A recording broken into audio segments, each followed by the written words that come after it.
नमस्कार दोस्तों, मैं आप सबका आसान भाषा में स्वागत करता हूँ। आज के प्रैक्टिस सेट में हम DUIS मतलब ही डिफरेंशिएशन अंडर इंटीग्रल साइन इस टॉपिक के ऊपर कुछ क्वेश्चंस को सॉल्व करने की कोशिश करते हैं। बट बिफोर वी बिगिन, मैं आप लोगों को बता दूं कि आसान भाषा में टीम ने एनरिच और प्रेप कोर्स को लॉन्च किया है। ये आपकी प्रिपरेशन को एनरिच करने में आपकी मदद करेगा। इस कोर्स में हमने स्पेसिफिकली प्रॉब्लम सॉल्विंग के ऊपर ही ज़्यादा फोकस किया है, जिससे कि क्या होगा, जिससे आपकी अच्छे से प्रैक्टिस हो जाएगी और एग्जाम में आपको जो भी क्वेश्चंस पूछने वाले ना, उन क्वेश्चंस को आप आसानी से सॉल्व कर दोगे। ओके, तो देखिए हमें इस क्वेश्चन में क्या बोला गया है, evaluate the integration of x raise to alpha minus one upon log of x d x from the limit 0 to 1। और यहाँ पे गिवन कंडीशन क्या है, एक्स इज ग्रेटर देन और इक्वल टू 0।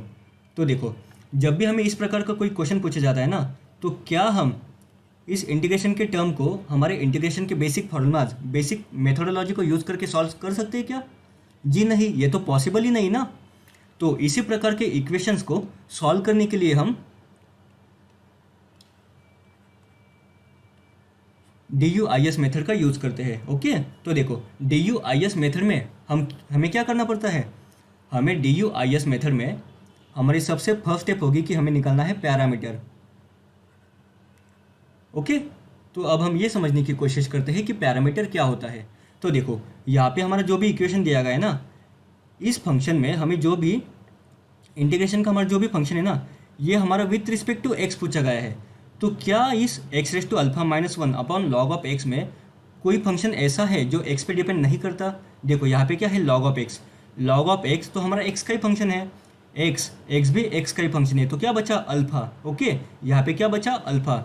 तो इसी का मतलब क्या हुआ, यहाँ पे हमारा पैरामीटर बन गया अल्फा। ओके, देखो ये है हमारी फर्स्ट स्टेप। इसके बाद हम क्या करेंगे, हम लिखेंगे आई इज इक्वल टू, हम यहाँ पे जो भी हमें गिवन इक्वेशन दिया गया है ना, उसे हम आई मानते हैं।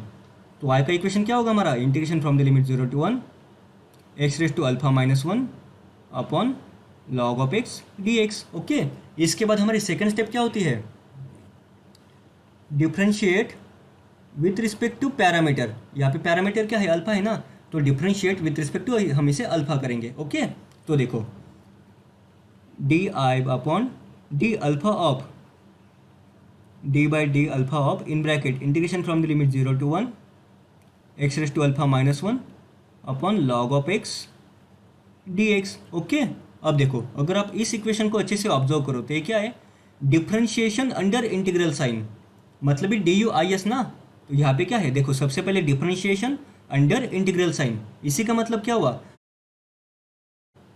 हमें इस इक्वेशन का सबसे पहले इंटीग्रेशन करना पड़ेगा और बाद में इसका डिफरेंशिएट करना पड़ेगा। लेकिन देखो, अभी अभी हमने यहाँ पे देखा था कि यहाँ पे हमें जो भी इंटीग्रेशन का इक्वेशन दिया गया है ना, ये सॉल्व करना तो बहुत ही मुश्किल है, इसे हम जल्दी से आसानी से सॉल्व नहीं कर सकते। इसीलिए अब हमारा थर्ड स्टेप क्या होगा, अप्लाई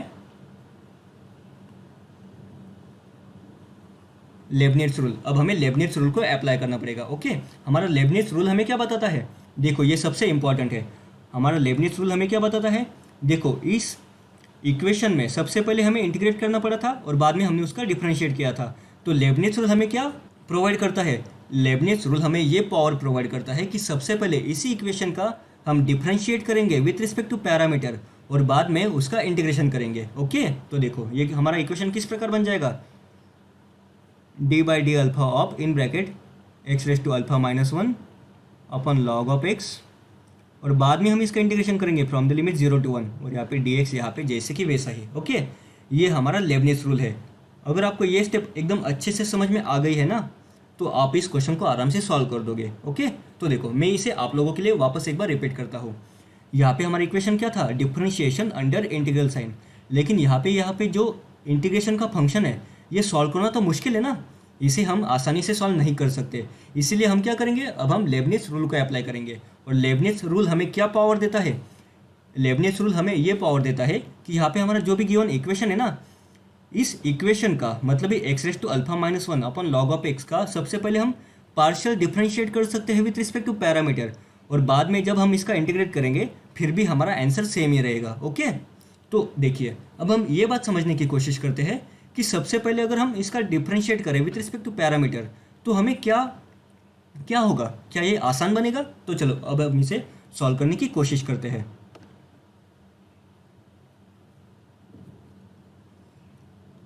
अब देखिए integration from the limit 0 to 1 जैसे कि वैसा ही। अब देखो इस इक्वेशन का हमें डिफरेंशिएट करना है विथ रिस्पेक्ट टू अल्फा, लेकिन यहाँ पे 1/log(x) ये टर्म तो अल्फा के ऊपर डिपेंड नहीं करती ना, तो हम इसे बाहर लिख सकते हैं ना। तो देखिए 1/log(x) हमने बाहर लिख लिया, ओके। और अंदर क्या बचेगा, पार्शियल डिफरेंशिएशन ऑफ x⁻⁴ इसका partial differentiation with respect to alpha, और यहाँ पे हमारा बाहर dx जैसे कि वैसा ही।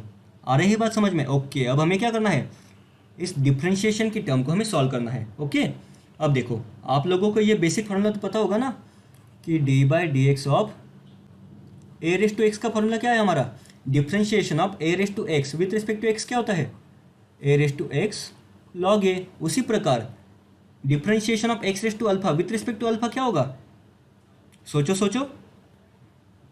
देखो यहाँ पे integration from the limit 0 to 1 1/log(x), और यहाँ पे अंदर क्या आएगा हमारा, देखो x⁻α का differentiation with respect to alpha क्या होगा, x⁻α log x, और देखो 1 का differentiation with respect to alpha क्या होगा, 0, ओके। और यहाँ पे हमारा dx जैसे कि वैसा ही। अब देखो अब यहाँ पे आप अच्छे से ऑब्जर्व करो, यहाँ पे क्या है log(x) और यहाँ पे भी क्या है log(x), तो इस log(x) से ये log(x) की टर्म कैंसिल आउट हो जाएगी ना। तो अब हमारा ये जो डिफिकल्ट दिखने वाला जो भी क्वेश्चन था वो एकदम सिंपल फॉर्म में बन गया ना, integration from the limit 0 to 1 x⁻α, और यहाँ पे हमारा dx जैसे कि वैसा ही, ओके। आ रही है बात समझ में? ओके। अब देखो यहाँ पे अगर हमारा इंटीग्रेशन का जो भी फंक्शन है उसे अगर हमने आई बोला है, और अगर हम इस इंटीग्रेशन के फंक्शन का डिफरेंशिएट करते हैं with respect to parameter alpha, तो क्या हम इसे i' बोल सकते हैं? जी हाँ, बोल सकते हैं। यहाँ पे हमारा जो भी इंटीग्रेशन का फंक्शन था उसे हमने आई बोला है, और अगर हम किसी फंक्शन का डिफरेंशिएट करें तो हम उसे नॉमेनक्लेचर मैथमेटिकल फॉर्म में क्या बोलते हैं, i' बोलते हैं ना। तो ये भी हमारा i' आ जाएगा, ओके। तो इसी का मतलब क्या हुआ, यहाँ पे हमने जो भी वैल्यू निकाली है, जो भी integration from the limit 0 to 1 x⁻α dx का फंक्शन है, ये हमारा i' है, ओके। तो क्या हम इसे अब और सिंप्लीफाई कर सकते हैं? जी हाँ, कर सकते हैं, ओके। तो अब देखिए i' is equal to integration of x⁻α dx, okay. हमें पता है इंटीग्रेशन ऑफ x⁻n dx क्या होता है, x⁻n+1 अपॉन n+1, और यहाँ पे प्लस से आ जाएगा ना, ओके। तो उसी प्रकार इंटीग्रेशन ऑफ x⁻α dx क्या होगा, x⁻α+1 upon α+1 from the limits 0 to 1, okay.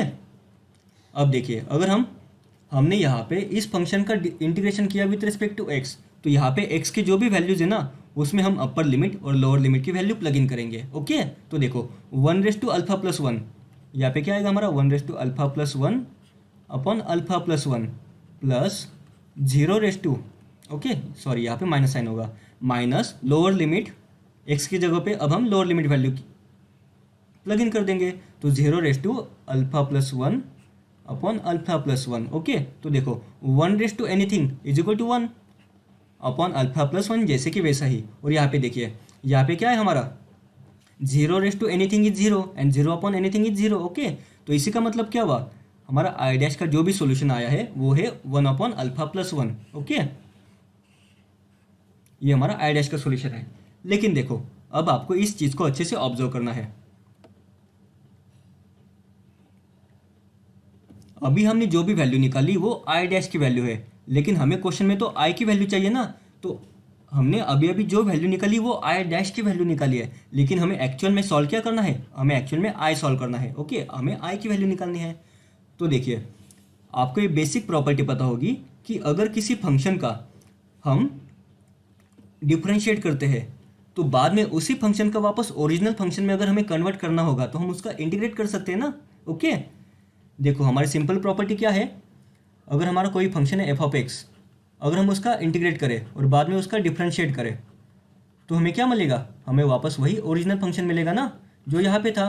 Similarly मान लो कि हमारे पास कोई गिवन फंक्शन है, अगर हम उसका सबसे पहले डिफरेंशिएट करें, ओके, और बाद में उसका इंटीग्रेट करें with respect to same parameter, तो हमारा जो भी सॉल्यूशन होगा वो ओरिजिनली सॉल्यूशन होगा ना, ओके। तो अब हम इसी बेसिक कॉन्सेप्ट का, इसी बेसिक प्रॉपर्टी का यूज़ करके आई की वैल्यू निकाल सकते हैं ना। तो देखो अब हमने सबसे पहले इस इक्वेशन में पार्शियल डिफरेंशिएट किया था विथ रिस्पेक्ट टू पैरामीटर। हमने सबसे पहले क्या किया, हमारा जो भी आई का फंक्शन था उसका डिफरेंशिएट किया with respect to parameter. Okay, अब हमारा उससे आ गया है आई डैश का सोल्यूशन। लेकिन अब हमें अगर आई की वैल्यू चाहिए तो अगर हम उसका इंटीग्रेशन कर दें with respect to same parameter तो हमारा ओरिजिनल फंक्शन आई आ जाएगा ना। ओके, तो देखो यहाँ पे क्या आ जाएगा, integration of I dash with respect to same parameter. Okay, अब देखिए इंटीग्रेशन ऑफ आई डैश की वैल्यू क्या है, 1/α+1, 1/α+1 और यहाँ पे D alpha. Okay, integration of 1/α+1 मतलब ही क्या, log of α+1 plus C. Okay, ये हमारा सोल्यूशन बन गया है। लेकिन देखो अब हमें इस सी की भी तो वैल्यू निकालनी पड़ेगी ना, क्योंकि देखो अभी हमारा सोल्यूशन क्या आया है, I is equal to log of α+1 plus C. लेकिन अब हमें पूरा सॉल्यूशन निकालने के लिए इस कांस्टेंट सी की वैल्यू भी निकालनी पड़ेगी ना। तो इस कांस्टेंट सी की वैल्यू हम कैसे निकालेंगे, देखो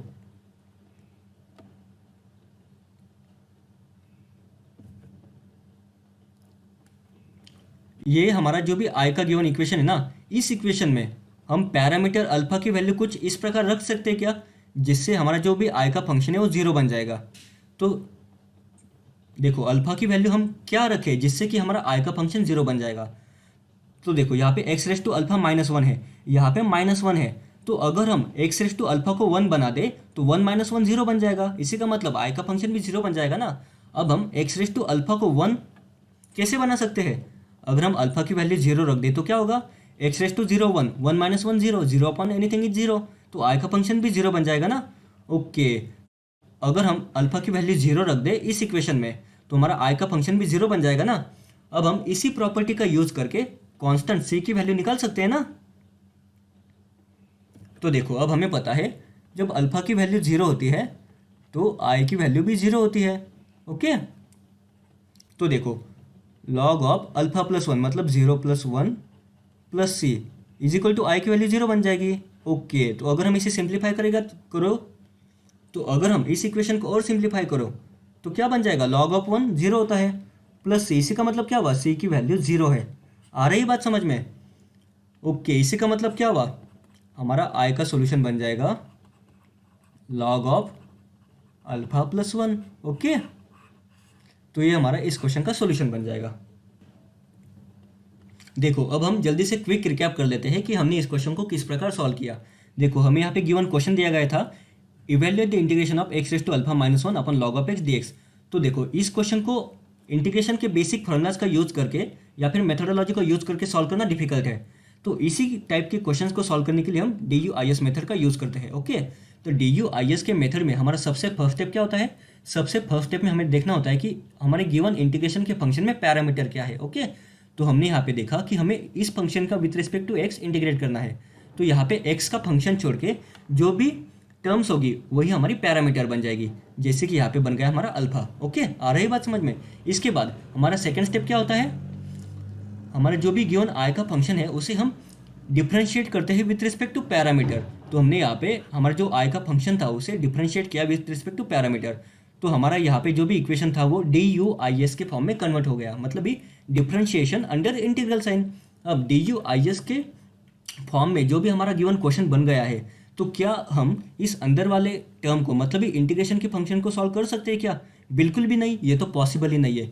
इसीलिए इसे आसान भाषा में सॉल्व करने के लिए हम लेबनिज रूल का यूज करते हैं। लेबनिज रूल हमें क्या बताता है, लेबनिज रूल हमें ये बताता है कि DUIS के क्वेश्चंस में हम सबसे पहले गिवन फंक्शन का अगर हम गिवन फंक्शन का पार्शियल डिफरेंशिएट करें विथ रिस्पेक्ट टू पैरामीटर और बाद में अगर हम उसका इंटीग्रेशन करें फिर भी हमारा जो भी सॉल्यूशन होगा वो सेम ही रहेगा। ओके, तो हमने यहाँ पे DUIS में लेबनिज रूल को अप्लाई कर दिया। अब हमें क्या करना है, अब हमें बस ये डिफरेंशिएशन की टर्म को सॉल्व करना है। जब हम इस टर्म को सॉल्व करेंगे तब हमें यहाँ पे आई डैश का सॉल्यूशन मिल जाएगा। ओके, अब देखो हमने यहाँ पे आई डैश का सॉल्यूशन निकाल लिया, लेकिन हमें ओरिजिनली आई का सॉल्यूशन चाहिए था। तो आई डैश से वापस आई में कन्वर्ट करने के लिए हमने क्या किया, हमने बेसिक प्रॉपर्टी का यूज़ किया। हमें पता है कि हमारे पास कोई फंक्शन है और अगर हम उसी फंक्शन का सबसे पहले डिफरेंशिएट करते हैं और बाद में अगर उसी फंक्शन का इंटीग्रेट करते हैं with respect to same parameter, with respect to same function, तो हमारा वापस हमें ओरिजिनल आई मिल जाएगा। इसी बेसिक प्रॉपर्टी का यूज़ करते हुए हमने क्या किया, हमने यहाँ पे आई की वैल्यू निकाल ली। लेकिन यहाँ पे अगर हम आई की वैल्यू निकाले तो हमें इस कांस्टेंट सी की भी वैल्यू निकालनी पड़ेगी ना।